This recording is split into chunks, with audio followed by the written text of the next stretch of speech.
ஒரு நகரத்தில் திடீரென அணுவெடிப்பு நடந்தால் சில வினாடிகளில் மிகப்பெரிய மாற்றங்கள் ஏற்படும். முதலில் மிக பிரகாசமான ஒளி தோன்றும். இந்த ஒளி சூரியனை விட பல மடங்கு பிரகாசமாக இருக்கும். அடுத்து மிக கடுமையான வெப்ப அலை உருவாகும். இந்த வெப்பம் சில வினாடிகளில் சுற்றியுள்ள அனைத்தையும் தீப்பற்ற செய்யும். இதன் பிறகு ஆபத்தான ரேடியேஷன் கதிர்வீச்சு வெளியேறும். அடுத்த சில வினாடிகளில் மிகப்பெரிய தீப்பந்து உருவாகும். வெடிப்புக்கு பிறகு மிகப்பெரிய காளான் வடிவ மேகம் உருவாகும். 5 முதல் 10 கிலோமீட்டர் வரை வெப்பம் மற்றும் அதிர்ச்சி அலை பாதிப்புகளை ஏற்படுத்தலாம்.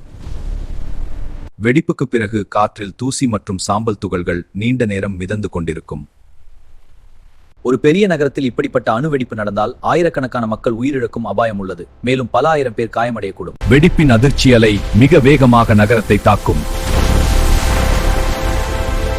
அணுவெடிப்புக்கு பிறகு வெளியேறும் கதிர்வீச்சு மனித உடலுக்குள் புகுந்து உடலின் செல்களை சேதப்படுத்தும். இதனால் பலவீனம், தலைச்சுற்றல், வாந்தி போன்ற அறிகுறிகள் உருவாகலாம். அதிக அளவு ரேடியேஷன் உடலுக்கு சென்றால் கடுமையான உடல் பாதிப்புகள் ஏற்படும்.